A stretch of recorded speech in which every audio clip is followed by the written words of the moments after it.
आज हमारे कस्टमर का बुलावा आया है। उनका लैपटॉप प्रॉब्लम कर रहा है, इसलिए हम जा रहे हैं उनके शॉप पर। चल पहुंच जाते हैं और लैपटॉप को चेक करते हैं। कस्टमर बता रहे थे स्क्रीन में कुछ लिखा हुआ आता है और लैपटॉप ऑफ हो जाता है। इसका ऑपरेटिंग सिस्टम करप्ट हो गया है। खत्म, बाय बाय, टाटा।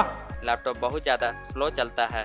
लैपटॉप को खोलकर चेक करते हैं क्या क्या अपग्रेड हो सकता है। इसमें NVMe SSD का स्लॉट है, तो इसमें 256 GB का ये वाला SSD लगा देते हैं और इसके बाद क्या करना है आपको पता ही है, और सारा बेसिक सॉफ्टवेयर इंस्टॉल कर देते हैं। और भी इसी तरह के वीडियोस के लिए हमारे चैनल को सब्सक्राइब कर लें। Bye bye, Tata.